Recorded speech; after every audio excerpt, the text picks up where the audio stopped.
तो सुनील भैया, जो आपने अपने करियर को एक ऊंचाई दी एविएशन इंडस्ट्री में, ये बड़ा समय का महत्वपूर्ण करियर होता है। इतने बड़े महत्वपूर्ण करियर को छोड़ के आप छत्तीसगढ़ में आ गए, क्या कारण था? पहली बात तो ये कि मैं पायलट बनना क्यों चाहता था। जी मैं पायलट बना कैसे? जी।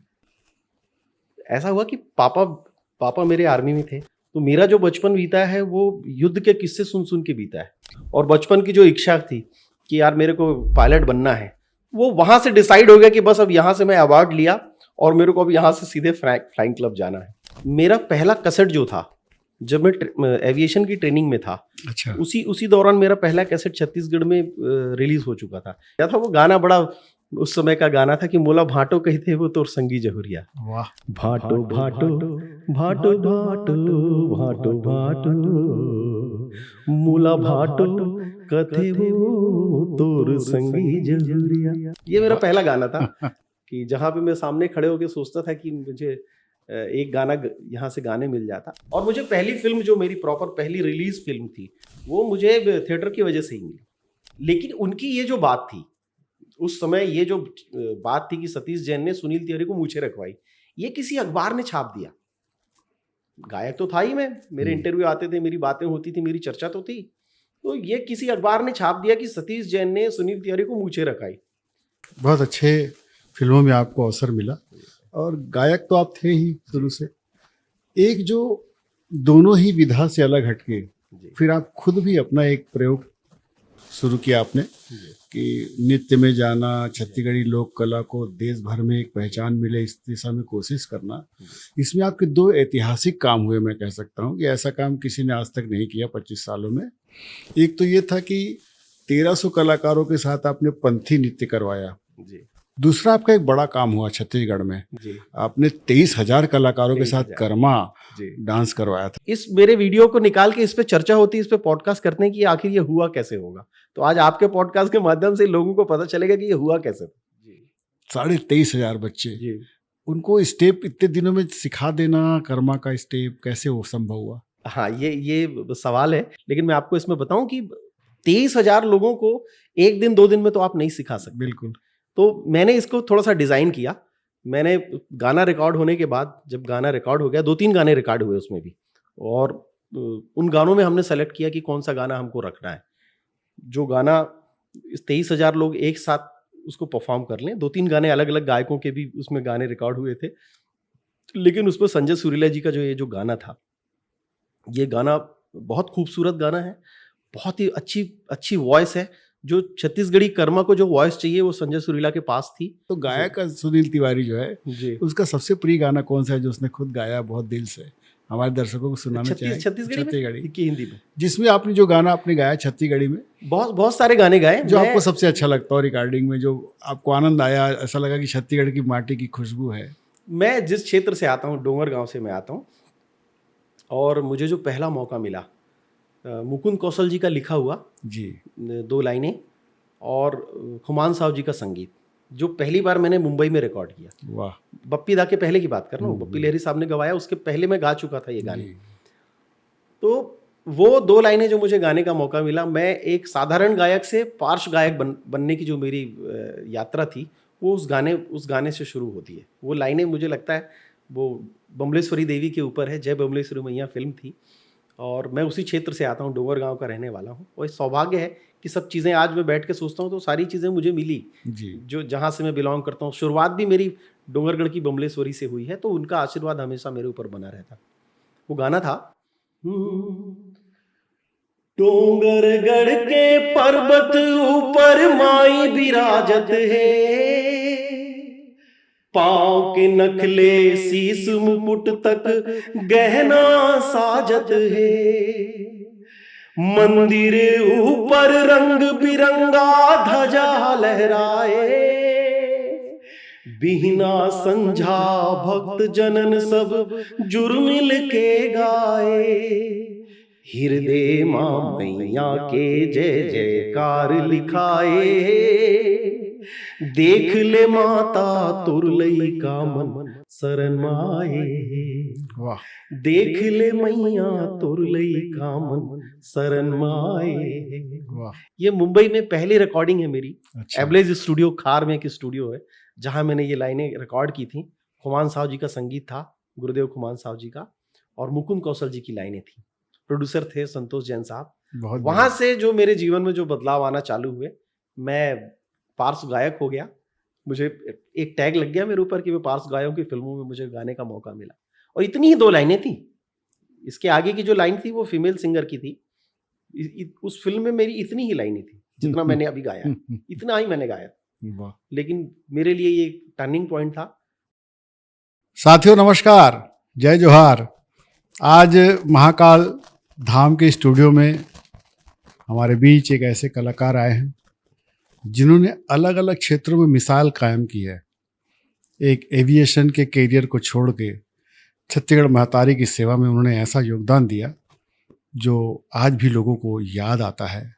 और सुनील तिवारी इस नाम से छत्तीसगढ़ में कला और संस्कृति को जो समृद्धि मिली, मैं उसकी चर्चा करने के लिए उनका हार्दिक स्वागत करता हूं। सुनील तिवारी जी, नमस्कार। लंबे समय तक इन्होंने अलग अलग क्षेत्रों में काम किया और सबसे बड़ी इनकी बात काबिले तारीफ ये है कि एक बहुत बड़ा कैरियर था इनके सामने, विमानन उद्योग का, एविएशन का। उसका लाइसेंस, उसके पायलट की पूरी ट्रेनिंग करने के बाद अचानक इनके मन में आया कि मुझे छत्तीसगढ़ राज्य की कला संस्कृति के लिए योगदान देना चाहिए। और बहुमुखी प्रतिभा के धनी सुनील तिवारी जी आए हैं। और सबसे खास बात ये कि उनका परिवार स्वतंत्रता आंदोलन से रहकर सेना के पद पर रहते हुए आज भारत में एक विशेष नाम के साथ जाना जाता है। छत्तीसगढ़ में आप रहते हैं। तो सुनील भैया, जो आपने अपने कैरियर को एक ऊंचाई दी एविएशन इंडस्ट्री में, ये बड़ा समय का महत्वपूर्ण कैरियर होता है। इतने बड़े महत्वपूर्ण कैरियर को छोड़ के आप छत्तीसगढ़ में आ गए, क्या कारण था? देखिए, जब मैं पायलट, पहली बात तो ये है कि मैं पायलट बनना क्यों चाहता था जी, मैं पायलट बना कैसे। जी, ऐसा हुआ कि पापा मेरे आर्मी में थे। जी, पापा ने तीनों युद्ध लड़े, 62, 65 और 71 का जो युद्ध था।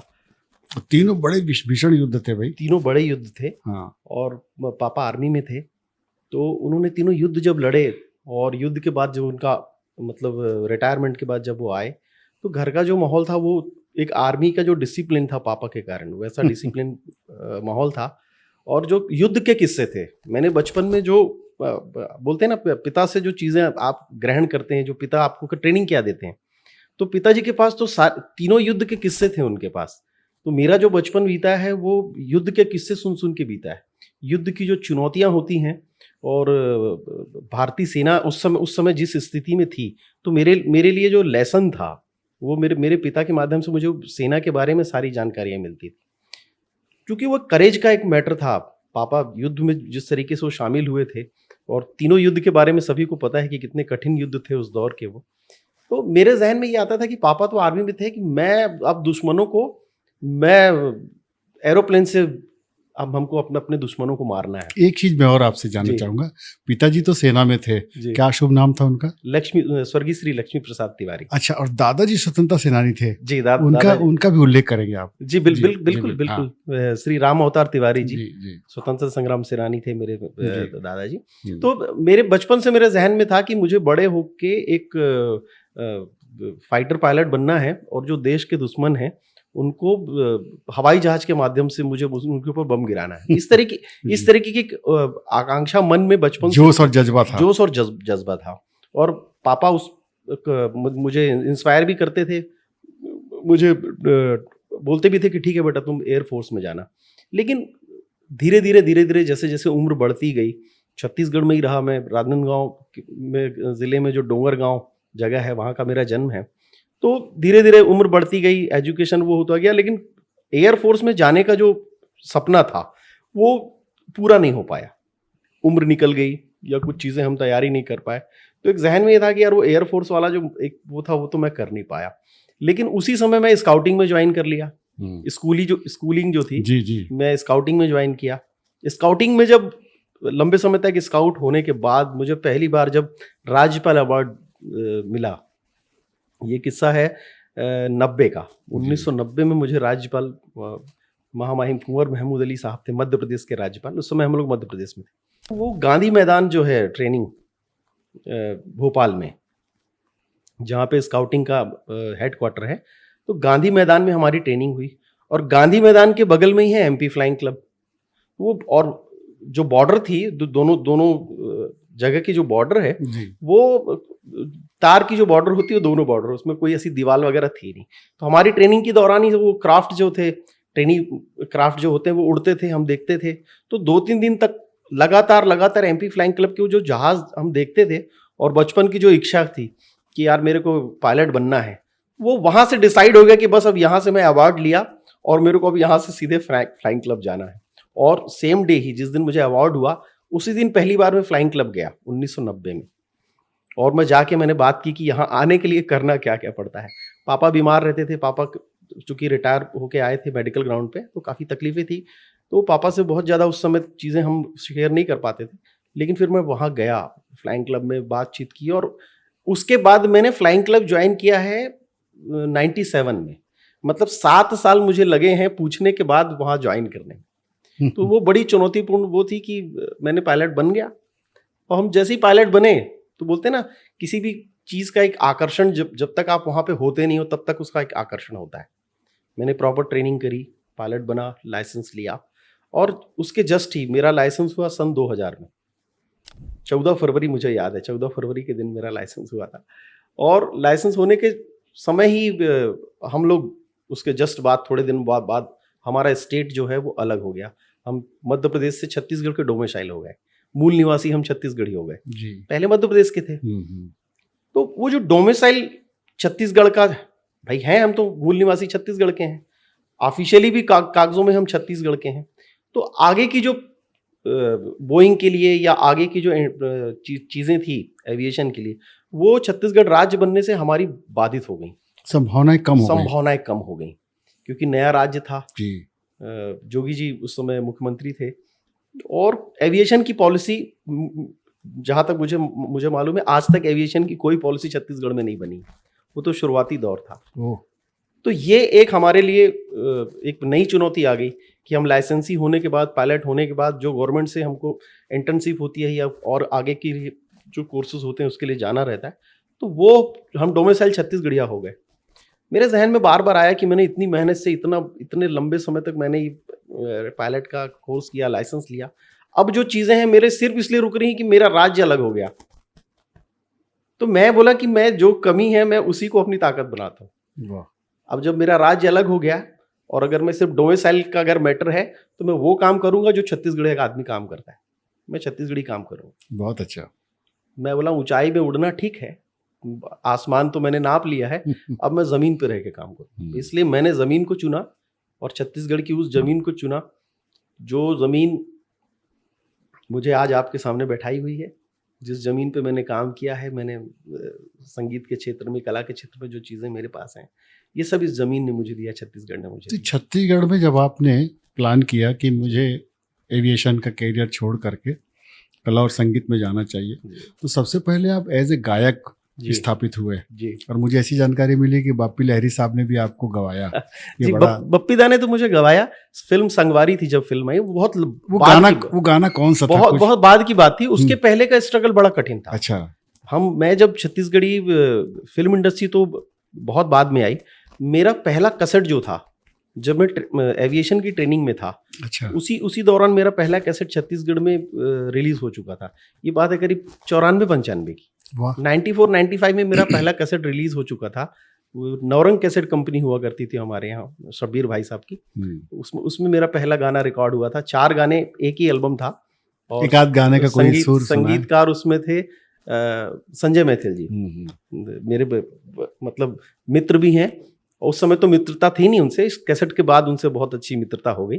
उन्होंने पहला मुझे ब्रेक दिया था। वो गाना बड़ा उस समय का गाना था कि मोला भाटो कहते वो तो संगी जहुरिया। वाह। भाटो भाटो भाटो भाटो भाटो भाटो, मोला भाटो कथे वो तोर संगी जहुरिया, ये मेरा पहला गाना था जो मेरे स्टूडियो पर रिकॉर्ड किया था। एज ए एल्बम वो रिलीज हुआ था। 4 गानों का ऑडियो एल्बम कैसेट चलते थे। कैसेट का, हाँ। उस गाने में 8 एल्बम में 8 गाने हुए थे जी। लेकिन बाबुन मुखर्जी करके नहीं, देवश्री सेन गुप्ता मेरी साथ में गायिका थी उस एल्बम की। 4 गाने उनके थे, कुछ मेरे और उनके डुएट थे, और 8 गाने के एल्बम में 4 गाने मुझे मिले थे उसमें, मुझे याद है। तो एक बड़ा अचीवमेंट था उस समय का, क्योंकि हम जब गांव से आए थे, डोंगरगांव से जब मैं रायपुर आया, हम तो ग्रेजुएशन करने के लिए आए थे यहाँ पे, साइंस कॉलेज में मैं एडमिशन लिया था, तो ग्रेजुएशन करना था हमको। उसी दौर में जब हम आते थे तो यहाँ पे माया कैसेट कंपनी हुआ करती थी,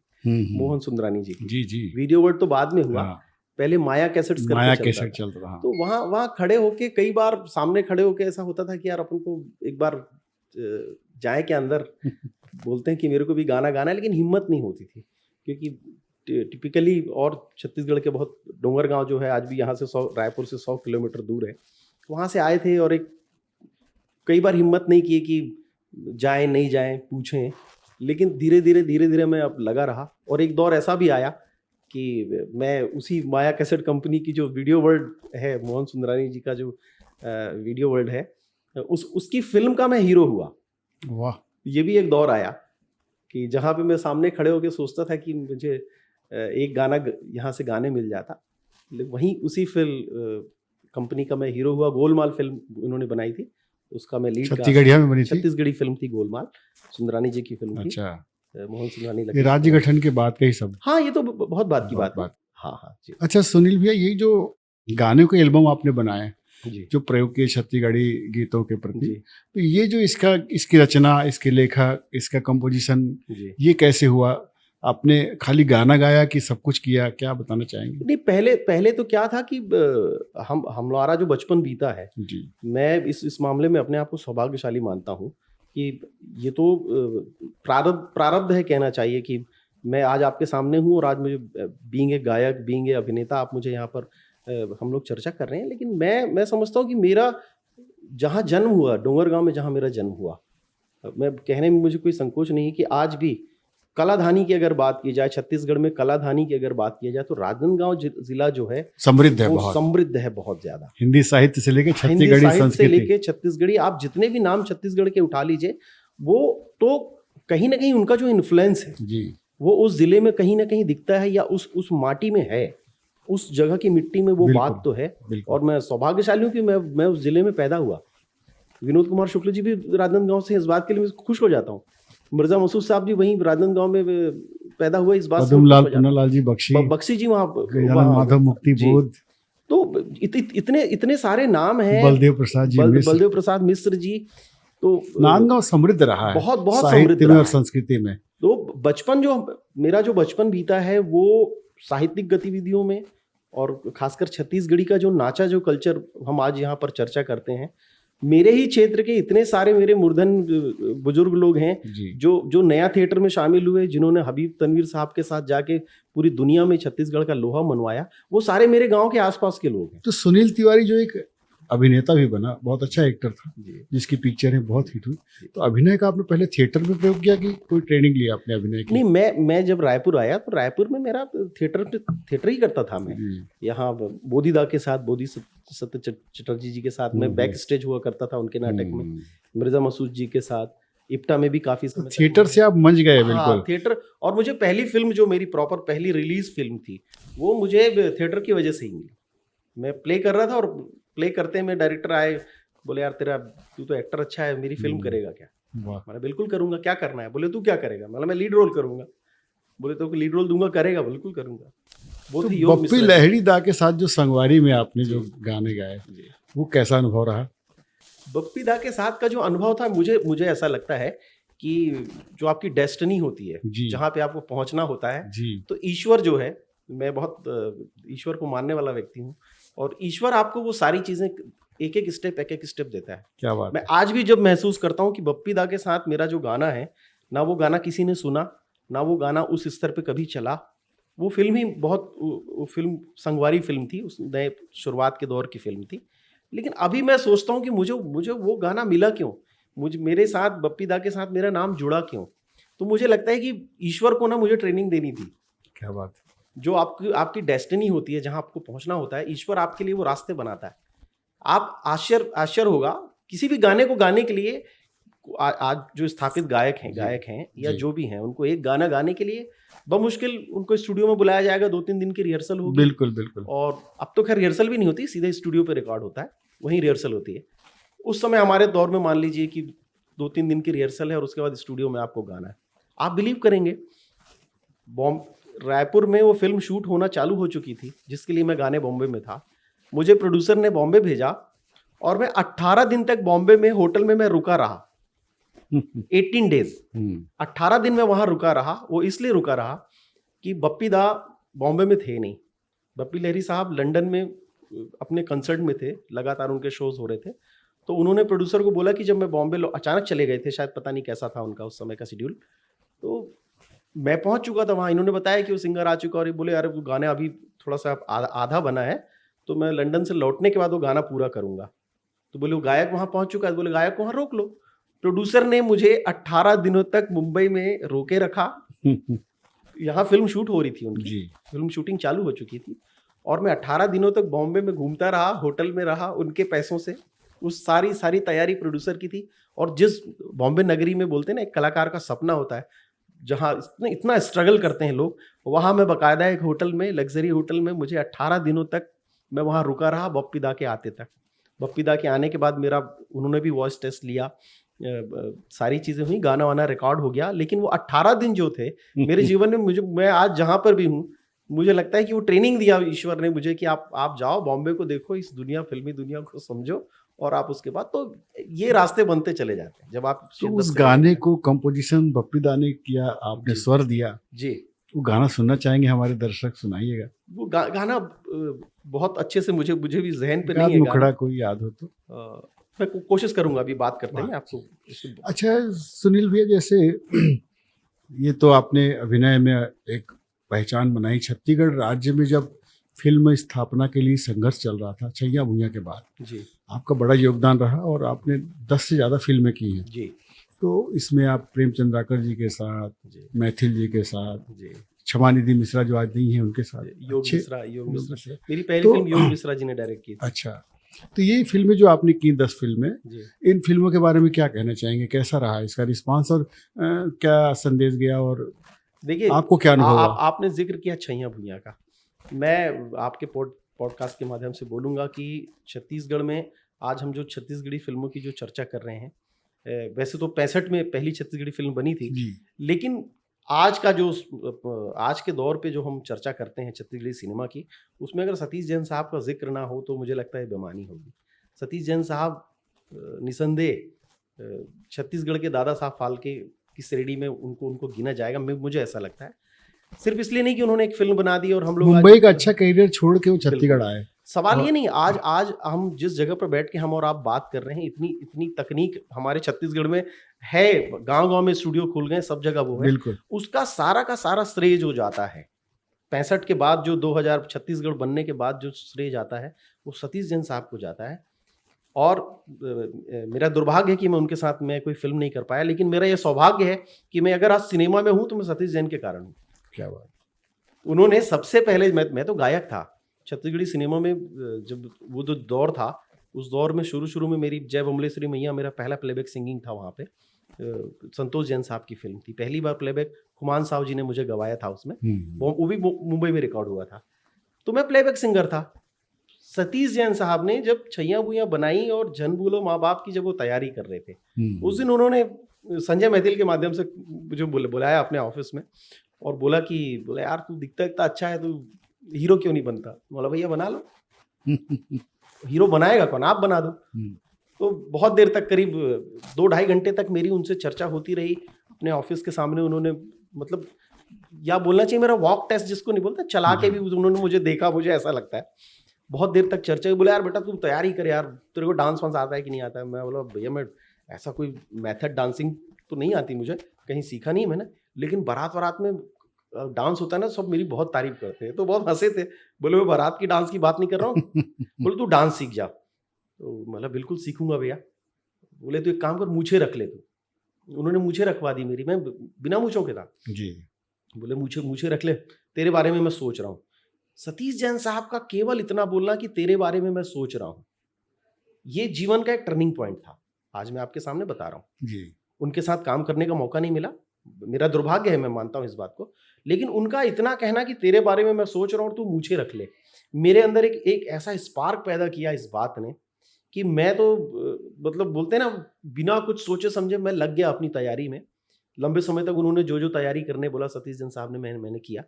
और उनकी भी तैयारी चल रही थी फिल्मों की। उन्होंने अपनी रिपीट कास्ट की, छैया भुइयां के लोगों को उन्होंने रिपीट किया उसमें। मुझे उन्होंने लिया तो नहीं, मैं बार बार मूछें उगाने के बाद बार बार उनके सामने जाता था कि मेरे मूछें आ गई हैं, कि मतलब कि अब मूछें आ गई तो शायद देख लें आपकी सलाह से। हाँ, लेकिन धीरे धीरे मेरे को पता चला कि सतीश जैन साहब ने मेरे अकेले को मूछें नहीं रखवाई थी। उस समय बहुत से सतीश भैया ने बहुत सारे कलाकारों को मूछें रखवाई थी। फिर मैं बोला यार सतीश भैया ने तो मेरे को मूछें रखा ली, कोई बात नहीं। लेकिन उनकी ये जो बात थी उस समय, ये जो बात थी कि सतीश जैन ने सुनील तिवारी को मूछें रखवाई, ये किसी अखबार ने छाप दिया। गायक तो था ही मैं, मेरे इंटरव्यू आते थे, मेरी बातें होती थी, मेरी चर्चा तो थी, तो ये किसी अखबार ने छाप दिया कि सतीश जैन ने सुनील तिवारी को मूछें रखाई। अब मूछें इसलिए रखाई कि अगली फिल्म में शायद सुनील तिवारी को ले लें। सतीश जैन साहब ने तो मुझे नहीं लगता किसी को बताया होगा, लेकिन ये जहां से भी खबर निकली और ये बात अखबार में आ गई।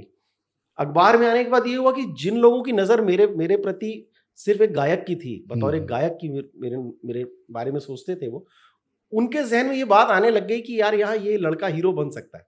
धीरे धीरे सतीश जैन साहब की हुई बातें जो थी वो असर करने लगी। और मुझे पहली फिल्म जो मैंने साइन की, वो मैंने साइन की दिनेश ठक्कर जी की फिल्म घर बार। ये फिल्म बना रहे थे वो, और मेरी पहली को स्टार थी सिल्की गुहा। हम लोग ने एल्बम इंडस्ट्री में उसके पहले बहुत सारा काम किया हुआ था, करीब 500 550 गाने मेरे ऊपर शूट है उसके पहले के। तो सिल्की मेरी को स्टार थी और मैं हीरो था फिल्म का। दिनेश ठक्कर जी डायरेक्टर थे। वो फिल्म शूटिंग हुई, बनते बनते करीब 60-70% फिल्म बन गई, और पता नहीं आपस में प्रोड्यूसर्स का कुछ क्लैश था या जो भी था, जानकारी तो नहीं है हमें, लेकिन वो फिल्म की 30% की शूटिंग जो थी वो बाकी थी, वो हो नहीं पाई, फिर वो फिल्म अधूरी रह गई। लेकिन मुझे फिल्म मिल गई, मैं चर्चा में आ गया, मैं हीरो हो गया। धीरे धीरे ये बात होने लगी कि सुनील तिवारी की जो फिल्म थी वो अब आएगी तब आएगी, ऐसा करके इस बीच में फिल्मों का बीइंग ए एक्टर मुझे सिनेमा में लेने के लिए लोगों को ऐसा लगने लगा। काफ़ी लंबा गैप रहा, उसके बाद थिएटर मैच करते ही था। थिएटर करते करते करते करते विजय तेंदुलकर जी का एक प्ले था बिट्ठला, मैं उसमें भूत का किरदार निभा रहा था। यही संस्कृति विभाग का जो मंच है वहाँ पे हुआ था वो नाटक। तो उस समय पापा नहीं रहे थे, मेरे पापा नहीं थे, तो मैं बाल था, मेरे बाल नहीं थे उस समय। उसी नाटक को देख के योग मिश्रा जी जब नाटक खत्म हुआ तो ग्रीन रूम पे आए थे, बोले मैं तेरे को पहली बार देखा हूँ, तू अच्छा काम कर रहा है, मेरी फिल्म कर ले। तो ऐसा करके मुझे वो माटी के लाल जो फिल्म थी, मेरी पहली रिलीज फिल्म है कहना चाहिए। पहली फिल्म तो घर बार थी, लेकिन रिलीज पहली फिल्म जो थी मेरी वो माटी के लाल फिल्म थी। और योग भैया ने मुझे मौका दिया, मैंने अपने आप को साबित करने की पूरी कोशिश की माटी के लाल में, और मेरी फिर यात्रा चालू हो गई। एज ए हीरो मुझे लोग जानने लगे। बहुत अच्छे फिल्मों में आपको अवसर मिला, और गायक तो आप थे ही शुरू से। एक जो दोनों ही विधा से अलग हटके, फिर आप खुद भी अपना एक प्रयोग शुरू किया आपने कि नृत्य में जाना, छत्तीसगढ़ी लोक कला को देश भर में एक पहचान मिले, इस दिशा में कोशिश करना। इसमें आपके दो ऐतिहासिक काम हुए, मैं कह सकता हूँ कि ऐसा काम किसी ने आज तक नहीं किया 25 सालों में। एक तो ये था कि 1300 कलाकारों के साथ आपने पंथी नृत्य करवाया, और दूसरा 23,000 कलाकारों को एक स्टेडियम में, आपने एक मैदान में कर्मा डांस करवाया। ये दो काम इतने बड़े हुए, तो मैं जानना चाहूंगा कि पंथी का पहले आप बताएं कि कैसे 1300 लोगों की पंथी हुई, 1345 की दिल्ली में हुई कि छत्तीसगढ़ में हुई? दिल्ली। ये कैसा अनुभव रहा? ये भी मैंने आपको पहले बोला कि ईश्वर, आपके साथ ईश्वर जब तक नहीं रहेगा आपको सफलता नहीं मिल सकती। इसकी प्लानिंग कैसे हुई? जी, मैं आपको बताऊं, मेरे जहन में बहुत लंबे समय से, मैंने आपको बताया एविएशन छोड़ने के बाद मन में एक जहन में था कि मैं छत्तीसगढ़ अलग हो गया है, उस वजह से मैंने एविएशन छोड़ा है। तो मैं अपनी चीज़ों को आसमान तक ले जाने की मैंने एक जो ठानी थी, अंदर था मन में। आज मैं आपके पॉडकास्ट में बोल जरूर रहा हूँ, लेकिन ये बातें कहीं बताई नहीं जाती हैं जब तक आपके पास पूरी पुख्ता चीज़ें नहीं हो जाती हैं। तो मन में एक आग तो थी कि अपनी छत्तीसगढ़ की चीज़ों को एक ऐसे मुकाम पे ले जाना है, क्योंकि आज भी मैं आपको बताऊं छत्तीसगढ़ एक्सप्लोर होना बहुत बाकी है। अगर आप नेशनल या देश दुनिया के मानचित्र में तो छत्तीसगढ़ को एक्सप्लोर होना अभी बहुत बाकी है। मेरे अंदर ये बात शुरू से थी कि मेरे यहाँ की जो कला है, मेरे यहाँ की जो संस्कृति है, या जिस कला को हम आपस में ही आसपास जिलों में हम देखते हैं, सुनते हैं जी, क्या वो राष्ट्रीय स्तर पर वो जानी जा सकती हैं, पहचानी जा सकती हैं। उसमें एक बात मुझे हमेशा खटकती थी कि केवल पंडवानी, उस समय मुझे याद है केवल पंडवानी की चर्चा होती थी राष्ट्रीय स्तर पर। बिल्कुल। अगर छत्तीसगढ़ की चर्चा होगी तो पंडवानी की चर्चा होगी। तो मुझे लगता था पंडवानी तो है, लेकिन पंडवानी के अलावा भी तो चीजें हैं। बचपन से हमने गाने सुने थे, पंथी मेरे जहन में भी था, देवादास बंजारे जी को सुनते थे जी। और एक जो वाइब्रेंट डांस है पंथी का, जो अपना एक, तो वो चीजें अट्रैक्टिव करती ही थी। और बोलते ना, आप सोचते रहो तो वो चीजें आपके आसपास आने लग जाती हैं। वर्ल्ड कल्चर फेस्टिवल जब दिल्ली में हुआ, उसमें ये परफॉर्मेंस हुआ था। 1345 कलाकार जो आपने जिक्र किया, वहां पे परफॉर्म किए थे। कब की बात हुई है? ये 2016 की बात है जी। श्री श्री रविशंकर महाराज जी ने जो कार्य कराया था, वर्ल्ड कल्चर फेस्टिवल ऑर्गेनाइज किया था। जी जी। 131 देशों के लोग वहां पर आए हुए थे और उन्होंने अपना परफॉर्म किया था, जहां पर छत्तीसगढ़ से पंथी को बीइंग ए डायरेक्टर और बीइंग ए कोरियोग्राफर मैं लेके गया था वहां पे। लेकिन वो इसलिए मुझे मिला, उसके पहले छोटे छोटे काम मैं ऐसा कर चुका था जी। यहाँ जब हॉकी का मैच हुआ था छत्तीसगढ़ में, वर्ल्ड कप हॉकी हुई थी। वर्ल्ड का हॉकी में भी मैं एक इस तरीके का 500 कलाकारों का एक छोटा काम कर चुका था। वाह। वैसे ही टेनिस का, जब यहाँ टेनिस का भी एक बड़ा मैच हुआ था, टेनिस के मैच में भी मैंने छत्तीसगढ़ के 500 कलाकारों के साथ एक काम कर चुका था। तो ये बात लोगों को पता थी कि इस तरीके का जो काम है ये सुनील तिवारी करता है। तो वो काम की वजह से मुझे ये दिल्ली में पंथी वाली जो बात थी, कल्चरल डिपार्टमेंट में उस समय चतुर्वेदी साहब डायरेक्टर हुआ करते थे, राकेश चतुर्वेदी साहब। तो चूंकि शासन के माध्यम से जाना था, डॉक्टर रमन सिंह जी मुख्यमंत्री थे, तो शासन का पूरा योगदान था उसमें कि शासन की तरफ से ही हमको लेके जाना है। संस्कृति विभाग ने मुझे अप्रोच किया और मेरी मीटिंग हुई राकेश चतुर्वेदी जी के साथ। बोले बेटा ऐसा ऐसा करना है, इस तरीके का काम है, मैंने तेरा काम देखा हुआ है, ये कर लेंगे? मैं बोला सर बिल्कुल कर लेंगे, क्यों नहीं कर लेंगे। तो उनका आशीर्वाद मिला, उनका साथ मिला, संस्कृति विभाग का साथ था, और फिर मैंने अपनी जी जान लगा दी। बोला इतना बड़ा मौका मिला है। फिर मैंने पंथी गाना रिकॉर्ड किया, वहाँ की तकनीक को समझा कि इतने बड़े स्टेज पे 7.5 एकड़ का स्टेज था वो। आप 7.5 एकड़ का केवल स्टेज था वो, जहाँ पे वो परफॉर्मेंस हुआ है 131 देशों के लोगों को। आप अंदाजा लगा सकते हैं कि यमुना नदी पूरी की पूरी उन्होंने यमुना के उसमें ये सेटअप बनाया हुआ था। तो बहुत बहुत बड़ी बात थी मेरे लिए। इसमें मेरी एक जिज्ञासा थी जी कि इसमें कोई प्रोफेशनल जो पंथी नृत्य करते हैं, प्रोफेशनल कलाकार छत्तीसगढ़, वो नहीं थे? नहीं, पंथी जो थे, नहीं, जो जिन्होंने डांस किया वो केवल पंथी करने वाले नहीं थे। अच्छा। जो उसमें डांस किए वो उसी समुदाय के लोग हैं। वो तो ठीक है, वो लेकिन वो ट्रेंड लोग नहीं थे कि आपने ट्रेंड किया कि वो ट्रेंड लोग थे? नहीं, वो देखिए, पंथी को खासकर सतनामी समुदाय को पंथी में ट्रेंड करने की जरूरत नहीं है। जी जी। ये बिल्कुल बेमानी बात होगी कि हम उसको बोले कि हमने उनको ट्रेंड किया। ये अच्छा। गलत बात है। आप उनको ट्रेंड कर ही नहीं सकते, वो जन्मजात हैं। वो सतनामी समाज पंथी को लेके जन्मजात उनके 1345 कलाकारों के साथ, तो ये थोड़ी चुनौती आती है ना? बिल्कुल चुनौती थी। और ये भी चुनौती थी कि पंथी को मैं कैसे डायरेक्ट करूंगा, बिल्कुल, पंथी को मैं कैसे कोरियोग्राफ करूंगा। ये भी एक ऊहापोह की स्थिति थी जिस समय शुरुआत हुई। लेकिन चूंकि वो एक तकनीकी मामला है, जब आप राष्ट्रीय अंतरराष्ट्रीय स्तर की चीजों को जब आप डिजाइन करते हैं, या और शासन को भी ये बात मालूम थी, संस्कृति विभाग को ये बात पता थी कि केवल 20-15 लोगों के साथ पंथी कर लेना ये तो जन्मजात है, वो करते ही हैं, उनके अपने रगों में है वो बात। लेकिन एक साथ कभी नहीं हुआ था। एक साथ 1345 सतनाम समाज के लोग इकट्ठे होके काम करेंगे, इस तरीके का प्रयास उनके समाज से भी कभी नहीं हुआ था। ऐसा टुकड़े टुकड़े में होता है, 20 लोगों का, 25 लोगों का, 30 लोगों का उनका समूह होता है, लेकिन एक पूरा समूह, 1000 कलाकारों से ऊपर का एक पूरा समूह बनेगा, और वो परफॉर्म कैसे होगा? क्योंकि पंथी में भी आप देखिएगा कि अलग अलग क्षेत्र के जो पंथी दल हैं, उनका गाना अलग होता है, उनके बजाने वाले अलग होते हैं, स्टेप्स भी कुछ अलग होते हैं, स्टेप्स उनके अलग होते हैं, और सभी लोग बाबा की स्तुति करते जरूर हैं, लेकिन सबका अपना एक स्टाइल है। उनको किसी एक स्टाइल पे लेके आना, वो ये चुनौती थी। इस चुनौती के लिए मुझे चुना गया था कि आपको ये करना है। मेरे लिए मौका था, उस मौके को मैंने इनकैश किया, कहना चाहिए। मैंने सारे कलाकारों को इकट्ठा किया, उसमें चुनौतियां बहुत सारी थी। जितने कलाकार आए थे, जितने दल थे उसमें, सभी दल को यह लगता था कि उनका गाना परफॉर्म हो जाए, उनके गाने को ले लिया जाए, क्योंकि सभी दलों के अपने अपने गाने थे जिसमें वो परफॉर्म करना चाहते थे। ये बड़ी चुनौती थी कि इन सब को किसी एक गाने पे लेके आना है।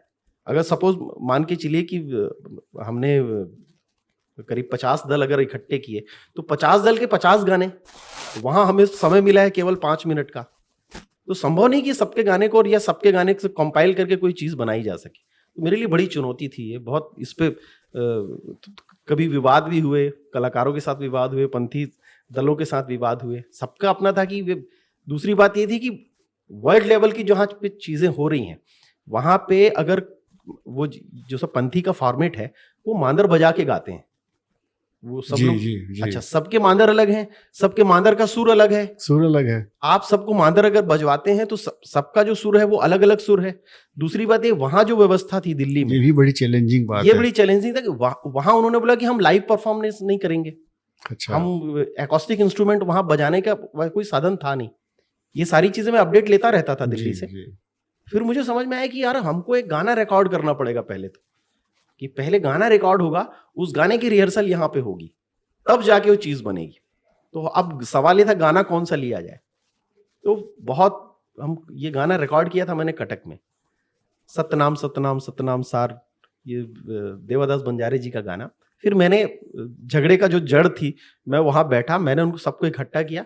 मैंने देखो, छत्तीसगढ़ में पंथी को देवादास बंजारे जी के नाम से एक स्थान मिला हुआ है राष्ट्रीय अंतरराष्ट्रीय स्तर पे, क्यों ना हम देवादास बंजारे जी के गाने में सब लोग सहमति बनाए और देवादास बंजारे जी के गाने को उसमें शामिल हो जाए। क्योंकि देवादास बंजारे जी एक सम्मानी है सतनामी समाज में भी और पंथी करने वाले कलाकारों में। तो लोगों ने सहमति दी कि ठीक है, ये वाला देवादास बंजारे जी का जो गाना है, हम सब लोग उसमें शामिल होते हैं। फिर उस गाने को रिकॉर्ड किया गया बाकायदा। उस पर्टिकुलर प्रोग्राम के लिए हम गाने को रिकॉर्ड किए, हम कटक में जाके रिकॉर्ड किए। यहाँ से करीब 30 कलाकार में लेके गया सतनाम समाज के। वहां भी अब झगड़े की जड़ ये थी कि वो गाना गाएगा कौन, क्योंकि जितने दल थे उसमें सबके एक एक गायक थे। ये भी एक चुनौती थी कि गाना तो सेलेक्ट हो गया, लेकिन गाना गाएगा कौन, ये बड़ी प्रॉब्लम थी। अच्छा, उनमें आपस में भी बड़े क्लैश थे, ये नहीं गाएगा मैं गाऊंगा, ये सीनियर है वो जूनियर है, बड़ी दिक्कत थी उसमें। मैं बोला यार ऐसा तो नहीं चलेगा, गाना तो किसी एक को ही गाना पड़ेगा। कोरस कर सकते हैं सारे लोग, लेकिन गाना तो मुख्य वॉइस तो किसी को होगी। फिर कटक में ये डिसाइड हुआ कि सुनील जी एक काम करते हैं, हमने आप ही गा लो इस गाने को। सारे उनके समाज के लोगों ने, जितने कलाकार थे वो बोले ऐसा तो विवाद होता रहेगा, गाना गाएगा कौन, आप गाओ बोले गाना। मेरे को मौका मिला कि मैं वो गाने को गाऊं। लेकिन मेरे जहन में एक बात आई, मैं बोला जिस समाज के लिए, जिस बाबा गुरु घासीदास की चर्चा हम कर रहे हैं, जिनके मनखे एक समान की हम चर्चा करते हैं, और उनका दिया हुआ ये वाक्य है, उनके समाज के लोग हैं, डांस भी उन्हीं लोगों को करना है, केवल मैं गायक हूं इसलिए उस गाने को गा लूं, ये मेरा कॉन्शियस मुझे अलाउ नहीं कर रहा। बोला नहीं, आप जिस समाज से आते हो, जिस समाज के बाबा की बात हम कर रहे हैं, गुरु बाबा घासीदास जी की बात कर रहे हैं, बोला उनका गाना आपके समाज का व्यक्ति गाए तो ही ठीक है। मैंने तय किया, मेरी नजर पड़ी दिलीप बंजारे पे, जो देवादास बंजारे जी के सुपुत्र हैं। मैं तत्काल मैंने दिमाग लगाया, मैं बोला बाप का गाना बेटा से अच्छा कोई नहीं गा सकता। बहुत अच्छा। मैंने तत्काल ये कटक में निर्णय लिया। मैं बोला दिलीप ते गावे जी, तो बाबू गाना है। भैया कावर नहीं गाऊं बोलते। बोला दिलीप इस गाने को आप गाओगे। मैं सबको समझाया, बोला आप झगड़ा बंद करो, इनके पिताजी का गाना है, देवादास जी का गाना है, उनका बेटा है दिलीप बंजारे, वही गाएगा। मतलब कोई झगड़ा नहीं इसमें। बोले मुझे कोई गाना गाने का शौक नहीं है, बाबा का गाना है, आप पूरे समाज के लोग हो, आप सारे सतनाम समाज के लोग हो, आपके बीच का देवादास जी का बेटा गाएगा। तो ये तय हुआ, दिलीप बंजारे ने वो गाना गाया, वही गाना दिल्ली में परफॉर्म हुआ गाना। आज भी वो गाना मिलियंस में लोग देख रहे हैं उस परफॉर्मेंस को। और मुझे लगता है कि छत्तीसगढ़ के लिए जो मुझे चीज़ देनी थी, जो मेरे जहन में बात थी कि एक बड़े समूह में कुछ चीज़ें दिखें, तो वो दिल्ली का वो बड़ा मेरा अच्छा अनुभव था। सतनाम पंथी गीत और नृत्य का जो आपने 1345 कलाकारों का प्रयोग किया दिल्ली में, बड़ा उल्लेखनीय रहा। और आपके चैनल के माध्यम से हमको देखने को भी मिलता है कि उस डांस की, उस वीडियो की चर्चा होती है बहुत से स्थानों में, देश दुनिया में। उसके ठीक साल भर बाद आप 23,000 कलाकारों के साथ कर्मा में, छत्तीसगढ़ में ये प्रयोग किया आपने। ये कैसा अनुभव रहा? ये भी अनुभव तो खैर मैं बोलता हूँ कि मैंने आपको पहले ही कहा कि जिन चीज़ों को बचपन से एक मन में था कि मेरे को छत्तीसगढ़ की चीज़ों को मेरे माध्यम से एक ऐसे स्थान पर पहुंचाना है जहां पर लोग जान सकें कि छत्तीसगढ़ एक्चुअल है क्या। छत्तीसगढ़ जो कलरफुल हमारा छत्तीसगढ़ है वो कितनी सारी चीज़ें समेट के रखा हुआ है छत्तीसगढ़। चूंकि मैं कला में था, मैं एक गायक था, मैं एक्टर हूँ, इस वजह से इन सब चीज़ों के इर्द गिर्द ही मुझे अपना काम करना था। सबसे बड़ी बात जो कलाकारों के लिए आपकी जो बात है, प्रेरणाप्रद है सुनील जी, कि चुनौती को स्वीकार करना और खुद अपने को, परफॉर्मेंस तो हर कोई कर लेता है, लेकिन इतने बड़े समूह को मैनेज करना, इवेंट मैनेजमेंट का बिना कोई कोर्स और डिप्लोमा किए आपने जो सफलतापूर्वक जो अंजाम दिया, ये जानना चाहेंगे हम। बहुत चुनौतीपूर्ण कार्य है ये, जो भी कार्य मैं आपको बता रहा हूँ, देखने में तो उसकी चुनौतियां नहीं समझ में आती हैं, या उसके वीडियो देखने में वो सारी बातें नहीं आती हैं। लेकिन आज भी मैं सोचता हूँ, कभी कभी जब मैं अकेला होता हूँ, मैं ये विचार करता हूँ कि ईश्वर ने मेरे से ये सारे काम करा कैसे लिए, ये सारी चीज़ें मेरे पास आई कहाँ से। जब मैं देखता हूँ तो मुझे फिर वही याद आता है कि मैं बड़ी शिद्दत से अपने काम के प्रति मैं बड़ा ईमानदार हूँ। और गहरी आस्था भी आपकी, मेरी आस्था है, खासकर छत्तीसगढ़ी लोक कला को लेके मेरे अंदर जो एक बचपन से एक लगाव जो है उसको, और लगाव तो बहुत से लोगों को है छत्तीसगढ़ के, मेरे ख्याल से हर रहने वाले को छत्तीसगढ़ी कला से लगाव है। लेकिन मेरे अंदर ये बात थी कि ये कला बहुत ही सीमित जगह तक सिमट के रह गई है। आप देखिए छत्तीसगढ़ में भी, मैं थोड़ा सा विषय से इधर उधर हो रहा हूँ, लेकिन ये कनेक्टेड विषय है। छत्तीसगढ़ का जो दायरा है बड़ा छोटा सा है, बोली भाषा का भी दायरा बड़ा छोटा सा है। मेरे डोंगरगांव में जो छत्तीसगढ़ी बोली जाती है वो रायपुर में आके खत्म हो जाती है। बस्तर की अलग है, सरगुजा की अलग है, सरगुजा की अलग है, अंबिकापुर में आप बिलासपुर की अलग है। तो इतनी सारी जो अलग अलग छत्तीसगढ़ का जो मैटर है, उसमें क्या होता है कि हमारी जो चीजें हैं छत्तीसगढ़ की, बहुत अच्छी अच्छी चीजें हैं, वो कुछ एक जिलों तक सीमित हो जाती हैं। तो ये एक मन में तो था कि छत्तीसगढ़ की कोई भी एक चीज को इस तरीके से ले लिया जाए कि नेशनल स्तर पर जाएगी कैसे, या अंतरराष्ट्रीय स्तर पर आपको छत्तीसगढ़ की चीजें अगर आपको दिखानी है, अपने छत्तीसगढ़ को, कला को दिखानी, तो आपके पास रास्ता क्या है। मेरे जहन में ये बातें उठती थी और ईश्वर ने मुझे वो सारे माध्यम दिए, वो लोग मेरे साथ जुड़ते चले गए। इस तरीके के जो भी कार्यक्रम हुए, वो पता नहीं, वे ईश्वर का आशीर्वाद था कि मैं ही उसमें शामिल होता था। बस उसी उसमें, चूंकि मैं दिल्ली में काम कर चुका था, ये वाला काम ये जहन में आया था गजेंद्र यादव जी के, जो आज हमारे शिक्षा मंत्री हैं। वो उस समय स्काउट के कमिश्नर हुआ करते थे। उनके जहन में ये बात आई थी कि मुझे स्काउट के बच्चों को लेके एक विश्व स्तरीय काम करना है। वो इस तरीके की तैयारी में थे। उनको किसी ने सजेस्ट किया, मेरे शायद वो जो कंबाइंड मित्र हैं हमारे, उन्होंने उनको सजेस्ट किया कि बोले ये काम सुनील तिवारी करता है। उन्होंने मुझे बुलाया। अच्छा, जब उनको पता चला कि मैं खुद भी स्काउट हूँ, राष्ट्रपति अवार्ड स्काउट मैं खुद भी हूँ, उन्हें और बड़े बोले इससे अच्छी क्या बात हो सकती है, आप स्वयं स्काउट हो और हम स्काउट की जम्बूरी कर रहे हैं, और जम्बूरी में इस तरीके का काम करना है, तो आप इसके लिए, मेरे लिए चुनौती था। एक घबराहट तो थी कि इतना बड़ा काम है। मैं बोला कितने लोग हैं, बोले लगभग 25,000 लोग होंगे।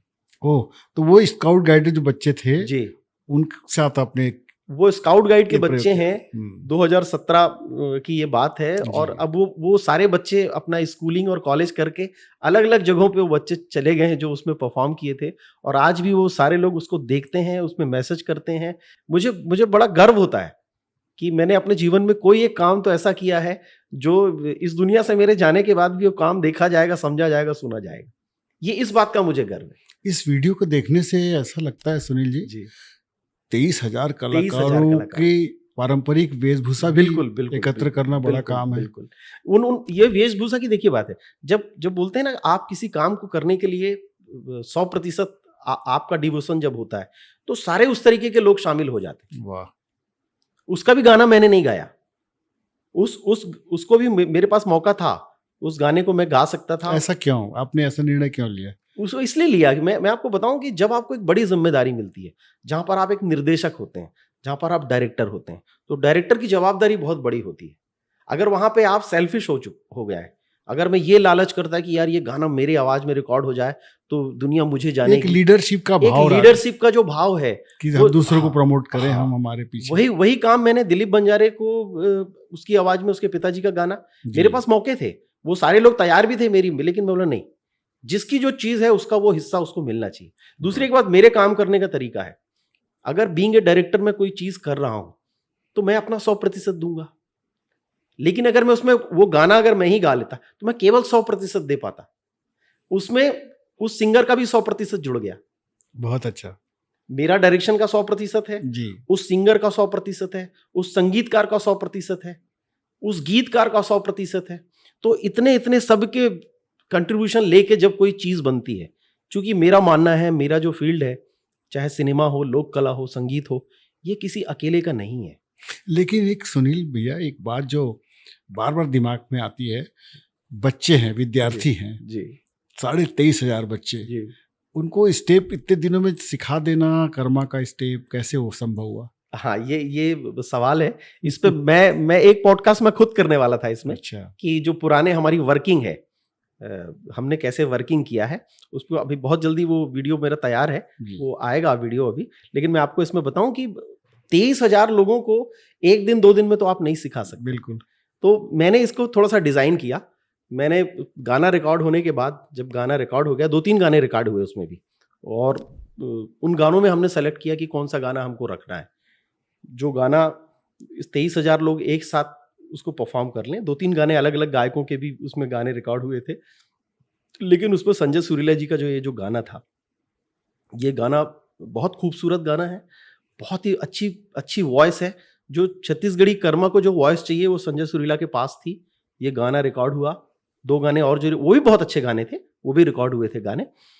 लेकिन चूंकि बोलते हैं ना, जब आपको 3 या 4 के बीच में एक सेलेक्ट करना है तो कोई ना कोई एक ही होगा। जी, तो संजय सुरीला जी का गाना सेलेक्ट हुआ, और गाना सेलेक्ट होने के बाद मेरे जहन में ये था कि अब मैं इसको प्लानिंग कैसे करूं। तो मैंने मेरा जो अपना ग्रुप है रंग झांझर का, मैंने सारे अपने कलाकारों को बुलाया, और पहले हम लोगों ने करीब 1 हफ्ते तक हमने डिजाइन किया उसको। मैंने डिजाइन किया कि ये गाना होगा कैसे, क्योंकि 23,000 लोगों को स्टेप करना है, आप बहुत कठिन स्टेप उनको दे नहीं सकते। जरूरी नहीं कि सारे 23,000 वो सारे स्टेप आप कर सकते। बिल्कुल, हमको वो चुने हुए बहुत ही सरल स्टेप देना था, जो 23,000 लोग एक साथ करें और वो एक साथ सुंदर लगे। ये 7 दिनों तक मंत्रणा होने के बाद अलग अलग हमने स्टेप करा के देखे, फिर समझ में आया ये जो स्टेप उसमें दिखते हैं, वो स्टेप सेलेक्ट हुआ कि ये इतने स्टेप जो हैं। कोशिश मेरी ये थी कि 36 स्टेप मैं छत्तीसगढ़ के उसमें दूं, ये मेरी एक तैयारी थी। वो स्टेप उसमें बने, और वो स्टेप बनने के बाद मैंने अपने ग्रुप को, और भी छत्तीसगढ़ के और भी कुछ लोग थे मेरे रंग झांझर के अलावा, उनको मैंने उसमें शामिल किया। लगभग करीब 55 लोगों की मैंने टीम बनाई, और उन 55 कलाकारों को पहले उन्होंने ये सारे गाने मैंने उनको तैयार कराया। उसके बाद मैंने जिन स्कूलों के बच्चे जम्बूरी में आने वाले थे, जम्बूरी में जब वो आने वाले थे, मैंने उन 55 में से 2-2 लोगों को सब स्कूलों में भेजा। मतलब जो बच्चे जम्बूरी में आने वाले हैं, ये स्टेप आप उनको उनकी जगह पे उनके स्कूल में सिखा के आओ। तो मेरे जो 55 लोगों की जो टीम थी, उस टीम ने पहले सभी स्कूलों में गए, वो जो जम्बूरी जाने वाले बच्चों सेलेक्टेड बच्चे, हाँ, उनको सिखाया। फिर वो सारे के सारे जो 55 लोग थे, वो सारे लोग जम्बूरी में उस सारे बच्चों को लेके आए। वहां पे हमने 2 दिन रिहर्सल करी। वो उस 2 दिन रिहर्सल के बाद जाके ये तय हुआ कि तो इस गाने में टोटल 36 स्टेप हुए हैं। मेरी कोशिश है हाँ, कि हाँ हाँ। पूरे 36 स्टेप में दे पाऊँ। कहीं कहीं पे चूंकि गाना बनने के बाद वो एडिट होता है, एडिट होने में चीज़ें कहीं कहीं कहीं पे रिपीट हो जाती हैं, लेकिन मेरा प्रयास था कि मैं 36 स्टेप छत्तीसगढ़ के उसमें दे पाऊँ, ये मेरी कोशिश थी उसमें। ये वीडियो एक रिकॉर्ड बनाया है। वर्ल्ड रिकॉर्ड है, और अभी परसों नरसों मैंने देखा था वो वीडियो लास्ट टाइम, तो करीब 10 मिलियन व्यूज इस वीडियो ने पूरे कर लिए हैं, और लगभग 5,000 7,000 के आसपास उसमें कमेंट्स देखने मिलते हैं, और उन बच्चों के भी उसमें कमेंट्स हैं जो उसमें अब सारे लोग सेट हो चुके हैं, सबकी मेमोरीज हैं उसमें। उसमें भूटान के भी बच्चे आए हुए थे, और हाँ मैं आपको जिक्र करूंगा बिल्कुल, ये मेरे लिए और गर्व की बात है, और छत्तीसगढ़ के लिए गर्व की बात है। भूटान के बच्चे भी उसमें शामिल थे, एक भूटान के बच्चे आए थे जम्बूरी में, उनको ये गाना इतना पसंद आया, चूंकि वो भी शामिल थे, उन्होंने भी स्टेप किया उसमें। जब भूटान के राजा का बर्थडे हुआ उनके जाने के बाद, उन्होंने अपने राजा के बर्थडे में वो परफॉर्म किया। वाह। और भूटान के लोगों ने हमारे छत्तीसगढ़ के कर्मा गाने में, बकायदा फेसबुक में वीडियो अवेलेबल है इसका, कि भूटान के राजा के बर्थडे में वहां के बच्चे, उन जितने भी बच्चे आए थे 20-22 जो लोग आए थे, उन 20-22 ने वहां हजारों लोगों को तैयार कराया, और इसी गाने पे उसमें भूटान के राजा का बर्थडे सेलिब्रेट किया गया। तो मेरे लिए ये बड़ी आपने छत्तीसगढ़ की इस परंपरा को, इस नृत्य को, इस कला को विश्वव्यापी बनाया। और मेरे को ऐसा भी देखने को मिला है चैनल में आपके माध्यम से कि इस वीडियो की चर्चा वर्ल्ड वाइड होती है। बिल्कुल बिल्कुल। कहीं ग्रुप और डांस की बात हो तो इस मैनेजमेंट की बात पूरी दुनिया में, अमेरिका में, दुबई में, पाकिस्तान में, और भी दूसरे देशों में मैंने देखा है। मेरे पास लोग भेज देते हैं वो पॉडकास्ट, इस मेरे वीडियो को निकाल के इस पे चर्चा होती है, इस पे पॉडकास्ट करते हैं कि आखिर ये हुआ कैसे होगा। तो आज आपके पॉडकास्ट के माध्यम से लोगों को पता चलेगा कि ये हुआ कैसे। हम इस वीडियो को जरूर दिखाएंगे, बिल्कुल, क्योंकि ये बड़ी बात है कि रिकॉर्ड बनाने वाली जो बात है, और दूसरी बात कि हमारी पारंपरिक जो कला है जी, उसको ऊंचाई अभी भी मैं आपको बताऊं, छत्तीसगढ़ में अभी भी ऐसी बहुत सारी चीजें हैं जो एक्सप्लोर होना बाकी है। अभी तो हमने सिर्फ कर्मा देखा है, पंथी देखा है। आप सरगुजा में इतनी सारी चीजें हैं, सरगुजा के जो इंस्ट्रूमेंट है, सरगुजा में जो डांस करने वाले जो लोग हैं, और जो वहाँ की कहना चाहिए जंगलों में रहने वाले जो लोग, बस्तर अभी कुछ एक चीजें बस्तरों की लोगों को पता है। बस्तर में इतनी सारी संस्कृतियां हैं, बस्तर में इतने सारे लोकगीत, लोक नृत्य इस तरीके के हैं।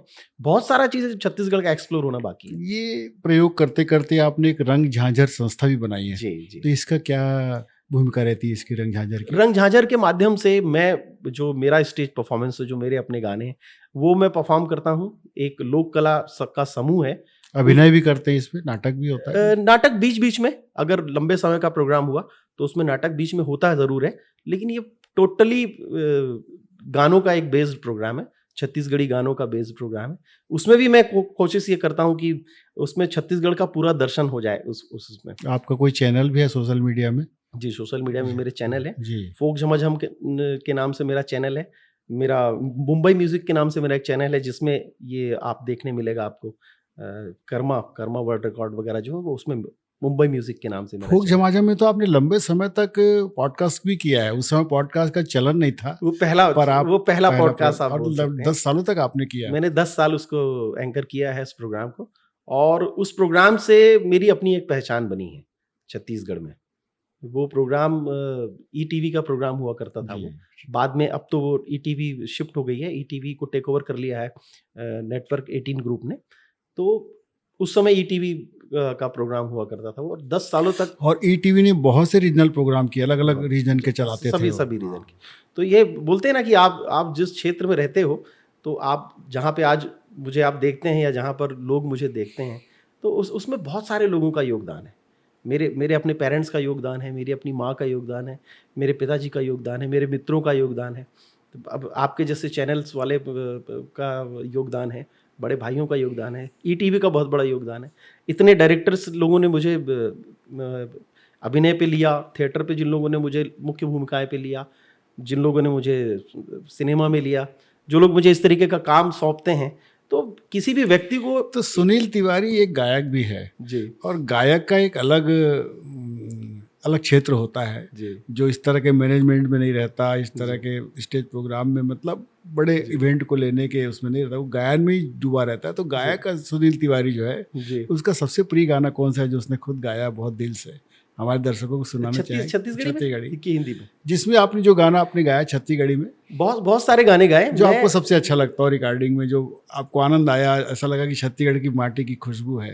मैं जिस क्षेत्र से आता हूँ, डोंगर गांव से मैं आता हूँ, और मुझे जो पहला मौका मिला, मुकुंद कौशल जी का लिखा हुआ जी 2 लाइनें और खुमान साहब जी का संगीत, जो पहली बार मैंने मुंबई में रिकॉर्ड किया। वाह। बप्पी दा के पहले की बात कर रहा हूँ, बप्पी लहरी साहब ने गवाया, उसके पहले मैं गा चुका था ये गाने। तो वो 2 लाइनें जो मुझे गाने का मौका मिला, मैं एक साधारण गायक से पार्श्व गायक बनने की जो मेरी यात्रा थी, वो उस गाने से शुरू होती है। वो लाइनें मुझे लगता है वो बमलेश्वरी देवी के ऊपर है, जय बमलेश्वरी मैया फिल्म थी, और मैं उसी क्षेत्र से आता हूँ, डोंगर गांव का रहने वाला हूँ। और सौभाग्य है कि सब चीज़ें आज मैं बैठ के सोचता हूँ तो सारी चीज़ें मुझे मिली जी। जो जहाँ से मैं बिलोंग करता हूँ। शुरुआत भी मेरी डोंगरगढ़ की बमलेश्वरी से हुई है, तो उनका आशीर्वाद हमेशा मेरे ऊपर बना रहता। वो गाना था,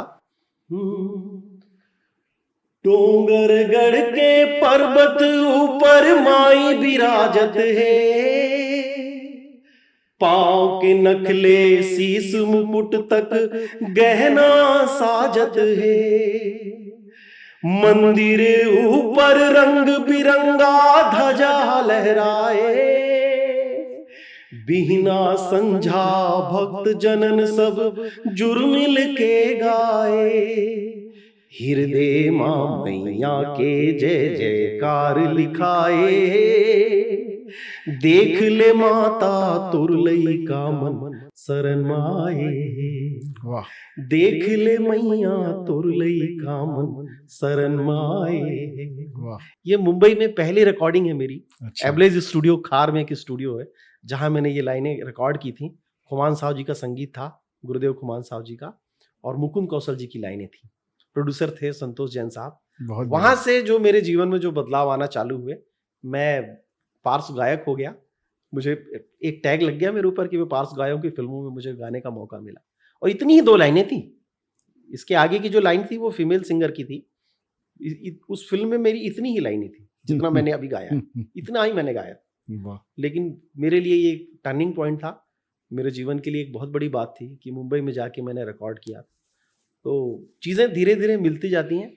आप शिद्दत से जब किसी काम को लगे रहते हैं, आप कायनात बोलते हैं ना कि पूरी कायनात आपका साथ देते रहती है, और आज आपके माध्यम से मैं उन सारे लोगों को धन्यवाद देना चाहूँगा। 25 सालों में जी आपने लगातार फिल्म इंडस्ट्री में काम किया छत्तीसगढ़ की, और अलग अलग फिल्मों में और स्टूडियो में काम किया। तो इस उद्योग की क्या संभावना लग रही है, और 25 सालों में यहाँ पे छत्तीसगढ़ फिल्म इंडस्ट्री की क्या ग्रोथ हुई है, सुनील जी बताना चाहेंगे? देखिए, ग्रोथ तो परिलक्षित होती है, हम देख रहे हैं सभी जगह। आज हम ये जो हम बैठे हैं, मैं समझता हूँ इस तरीके की जो तकनीक हम और आप जो आज बात कर रहे हैं, वो जब सिनेमा का प्रादुर्भाव हुआ छत्तीसगढ़ में, उसके बाद से धीरे धीरे चीज़ें सबको लगने लगा कि जो जिनके अंदर थोड़ी बहुत भी एक एलिमेंट्स थे सिनेमा को लेके, वीडियोग्राफी को लेके, तो कहीं ना कहीं से सिनेमा का एक योगदान तो है कि आज के बदलते परिवेश में छत्तीसगढ़ी सिनेमा ने बल दिया है कलाकारों को, टेक्नीशियंस को, कि वो भी ठीक है, जरूरी नहीं कि उसके लिए सिनेमा बनाया जाए, लेकिन उससे रिलेटेड जितने फील्ड आज छत्तीसगढ़ में गांव-गांव में, हर जिला मुख्यालय में या रोजगार मिला है, स्टूडियो मिला है, तो चीजें तो संभावनाएं तो दिख रही हैं। फाइनेंशियली ग्रोथ कैसा रहा प्रोड्यूसर डायरेक्टर के हिसाब से? देखिए, इसमें थोड़ी सी चीजें हम लोगों को तैयारी करने की है। ये बहुत वाजिब सवाल है। मेरे बारे में तो इसके पहले भी लोगों ने सारी चीज़ें जान ली हैं, आपके माध्यम से और जानेंगे लोग, लेकिन मुझे लगता है कि जो हम लोगों को चर्चा करनी चाहिए वो इसी बात की चर्चा करनी चाहिए कि इकोनॉमिकली हम सब तरफ छत्तीसगढ़ी सिनेमा देखा जा रहा है, छत्तीसगढ़ की बात हो रही है। इकोनॉमिकली जब तक हम लोग स्ट्रांग नहीं होंगे, वन टाइम इंडस्ट्री जब तक रहेगी, वन टाइम प्रोड्यूसर इंडस्ट्री जब तक रहेगी, तब तक हम लोग सर्वाइव नहीं कर पाएंगे। एक प्रोड्यूसर जब तक 4 बार वापस नहीं आएगा सिनेमा बनाने के लिए, तब तक सिनेमा इंडस्ट्री का भला नहीं हो सकता। वन टाइम प्रोड्यूसर इंडस्ट्री अगर हमारी होगी तो कठिन है। इस पे हम सबको चर्चा करनी पड़ेगी। तो अभी ऐसा ही हो रहा है यहाँ? बिल्कुल, स्थिति वही है। उसका कारण यह है कि हमारा दायरा बड़ा छोटा है। मैंने आपको जैसे कहा कि जिला वाइज बोली भाषा बदल जाती है। मेरी जो फिल्में हैं वो सरगुजा क्षेत्र में नहीं देखी जाती है। जिस रेशो में वही फिल्में यहाँ पर रायपुर में देखी जाएंगी या वो गाना रायपुर में सुना जाएगा, वो सरगुजा की पसंद अलग है।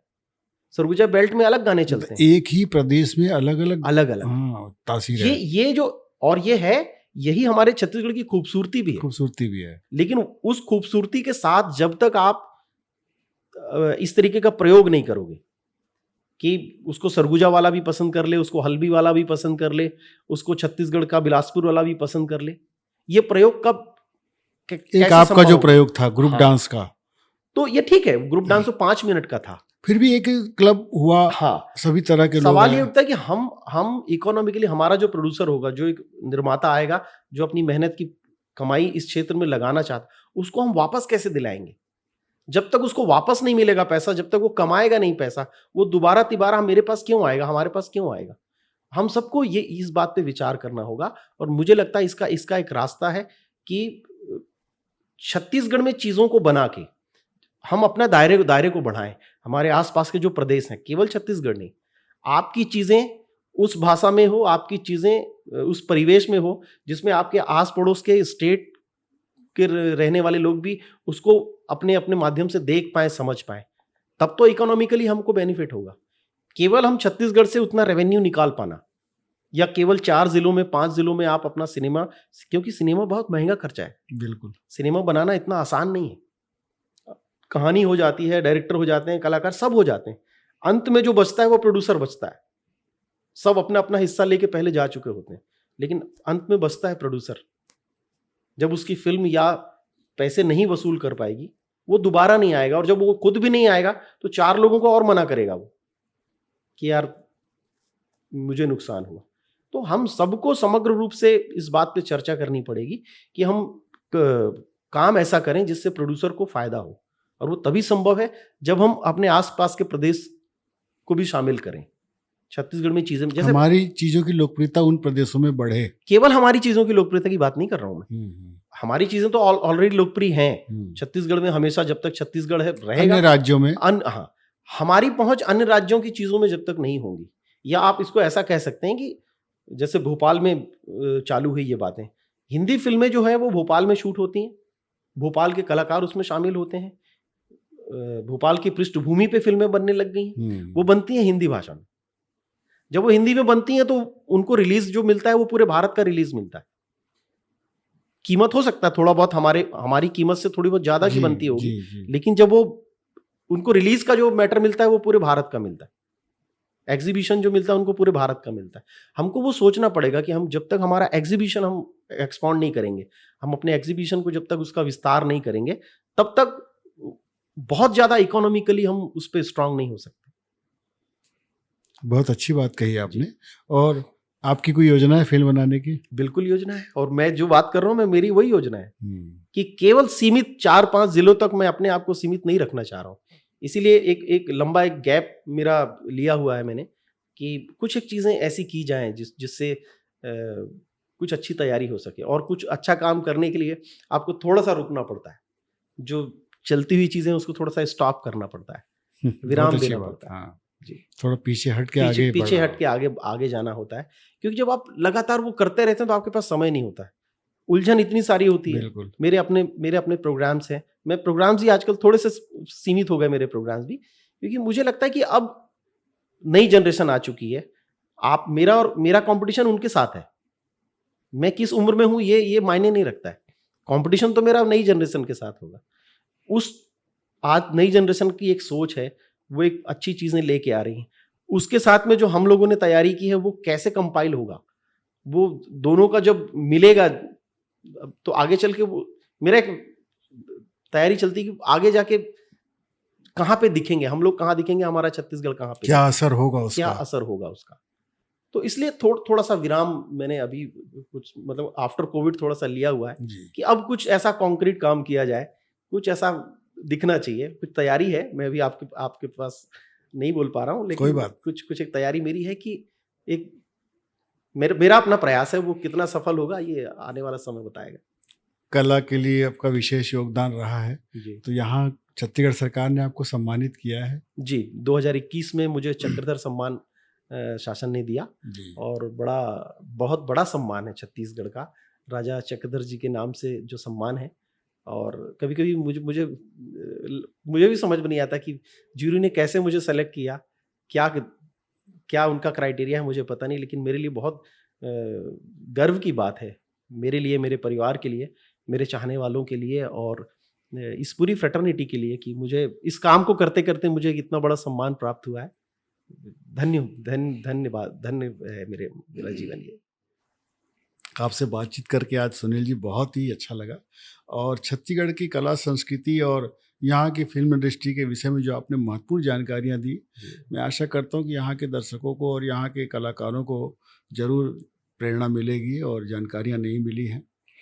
साथियों, मैं आशा करता हूँ कि सुनील तिवारी जी की बात आपको पसंद आई होगी, और सुनील तिवारी जी अलग अलग क्षेत्रों में जो काम करके दिखाया है वो सचमुच हमारे यहाँ के कलाकारों के लिए एक बड़ी प्रेरणा की बात है। आपको ये बातचीत बहुत पसंद आई होगी। आप सबका बहुत बहुत धन्यवाद। जय जोहार, जय छत्तीसगढ़। सुनील जी, आपका भी बहुत बहुत धन्यवाद। धन्यवाद आपका भी, आपने अपने पॉडकास्ट में मुझे जगह दी, मेरी बातें सुनी, इतनी सारी बातें मैं आपको बता पाया। आपका बहुत बहुत बहुत धन्यवाद।